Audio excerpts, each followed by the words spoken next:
আপনি জানলে হয়তো অবাক হবেন, বেনারসি শাড়ি তৈরি হয় এক ধরনের বিশেষ পোকা থেকে। আমাদের বাঙালি মা এবং মেয়েদের অন্যতম প্রিয় পোশাক হচ্ছে শাড়ি। শাড়ি বহু বছর ধরে বাঙালিদের ঐতিহ্য বহন করে আসছে, যার মধ্যে অন্যতম বেনারসি শাড়ি। তবে নান্দনিক বেনারসি শাড়ি তৈরি করতে সংগ্রহ করতে হয় লক্ষাধিক পোকা। রেশম পোকার নাম নিশ্চয় শুনেছেন। রেশম পোকা থেকেই তৈরি করা হয় অতি মূল্যবান বেনারসি শাড়ি। পোকা থেকে শাড়ি তৈরির এই প্রক্রিয়াটি অত্যন্ত জটিল এবং নিখুঁত। বেনারসি শাড়ি তৈরির প্রথম ধাপ হচ্ছে রেশম গুঁটিগুলোকে উত্তপ্ত পানিতে ফোটানো হয়। পানিতে ফোটানোর কারণে এগুলোর বাইরের অংশ অনেক নরম হয়ে পড়ে এবং ভেতরে থাকা রেশম পোকাগুলো মরে যায়। পরবর্তীতে এগুলোর ভেতরে থেকে সুতো বের করা হয়। এই প্রক্রিয়াকে বলা হয় রিলিং।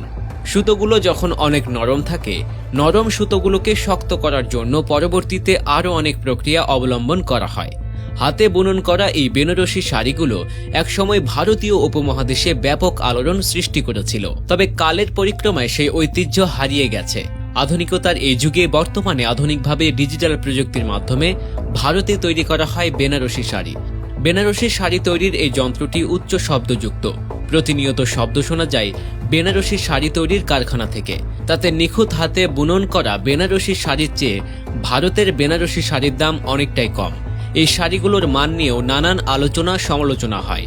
অনেকে ভারতের বেনারসি শাড়িগুলোর মান নিয়ে সন্তুষ্ট নয়, কিন্তু ভারতের বেনারসি শাড়ির মান নিয়ে মানুষের মাঝে নানা অভিযোগ থাকলেও ঢাকার বেনারসি পণ্ডিত তাঁতিদের হাতে বানানো বেনারসি